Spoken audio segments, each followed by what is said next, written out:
I'd rather be the US than China. China's in even worse shape for different reasons. It's not so much interest rate policy, although they're subject to global interest rate policy and exchange rates coming from the Fed. In the realm of real estate, China is experiencing a significant downturn characterized by a full-scale collapse in the market. Despite efforts to prop up the industry, such as urging banks to lend money to real estate developers to complete housing projects, the response from buyers has been tepid at best. The Chinese government's intervention may seem logical on the surface, offering financial support to complete unfinished housing units. However, the underlying issue lies in the lack of demand from buyers who have become disillusioned with the real estate sector due to past losses and uncertainties. Consequently, prospective investors are seeking alternative avenues for their funds, with a preference for liquidity and stability. Yet China's stringent capital controls present a challenge, constraining the options available for investors to diversify their portfolios or transfer funds abroad. Despite attempts to circumvent these restrictions through both legal and illegal means, the pervasive sense of unease within the real estate market persists, exacerbating the economic challenges facing China's financial landscape. They're buying gold when they can, but even money in the bank looks pretty good compared to what's going on in real estate. The problem is too big, the bubble is too large and has been going on for too long. We don't hear about it the same way we did about the Japanese real estate bubble in 1989-1990. Japan is still not recovered. They talked about the lost decade, but it's more like 3 lost decades going into a 4th. That's Japan. There have been 8 or 9 recessions since 1989, but it's really just one long depression. China is heading into something similar, but we don't hear much about it because they're not transparent and lie about their numbers. You need to look at private sources and use other analytic tools to understand what's going on there.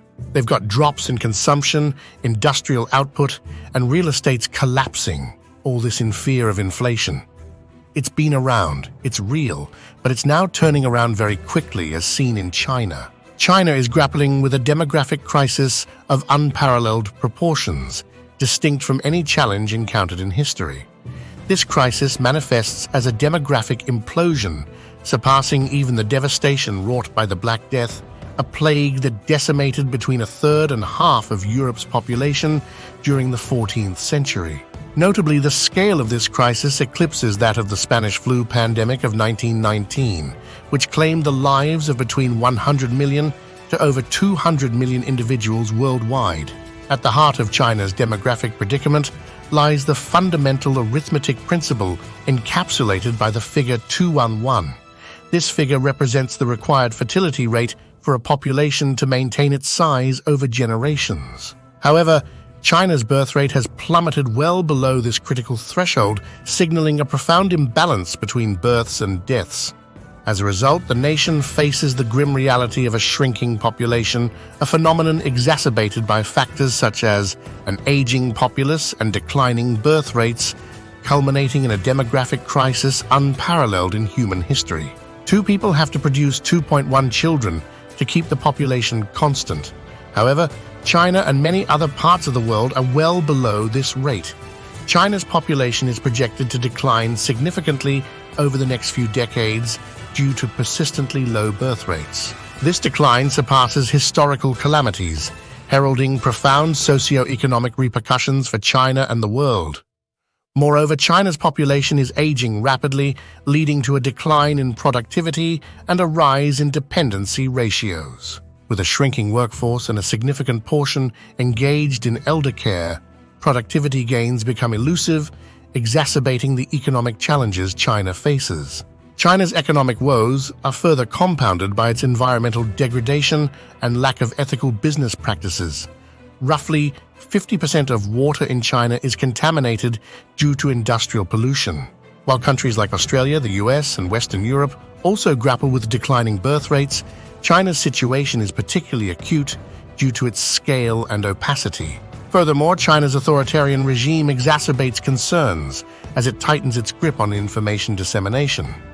The lack of transparency undermines trust in official data and complicates efforts to address the country's economic challenges. As China confronts the daunting challenges posed by its demographic crisis and environmental degradation, urgent and strategic actions are essential to alleviate the ensuing socio-economic repercussions and foster sustainable progress. The Chinese government must implement comprehensive policies aimed at incentivizing population growth, promoting environmental conservation, and fostering innovation in renewable energy technologies. Furthermore, initiatives to improve healthcare infrastructure, enhance education systems, and facilitate urban development are crucial for addressing the multifaceted dimensions of these interconnected issues. By prioritizing long-term sustainability over short-term gains, China can chart a resilient path towards a more equitable and prosperous future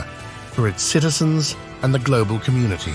Meanwhile, Western nations must also grapple with similar demographic trends, such as declining birth rates and aging populations, albeit within more transparent governance frameworks. Leveraging democratic principles and institutional resilience, these nations can devise inclusive policies that prioritize social welfare, economic stability, and intergenerational equity. Moreover, collaborative efforts between Western allies and international organizations are essential for sharing best practices, coordinating research initiatives, and fostering global partnerships aimed at addressing common demographic and environmental challenges. Amidst geopolitical tensions and technological advancements, safeguarding the integrity of Taiwan's semiconductor industry, particularly TSMC, assumes paramount importance in maintaining global technological leadership and ensuring strategic stability in the semiconductor supply chain.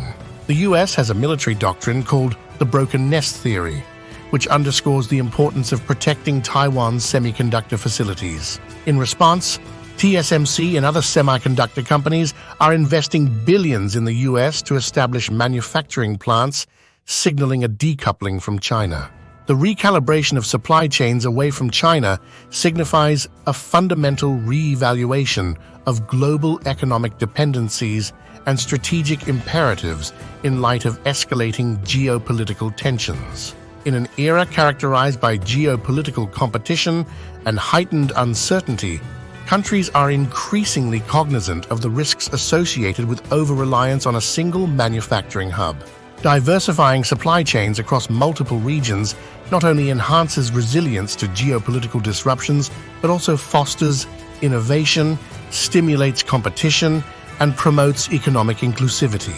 By embracing a more diversified and decentralized approach to sourcing and manufacturing, countries can mitigate vulnerabilities and enhance the robustness of global trade networks, laying the foundation for more resilient and adaptive economic ecosystems. As nations reassess their engagements with China, ethical considerations and adherence to sustainable business practices emerge as pivotal determinants of long-term viability and prosperity. Embracing ethical supply chain practices, including fair labor standards, environmental sustainability, and corporate accountability, not only aligns with evolving societal expectations, but also mitigates reputational risks and enhances brand value.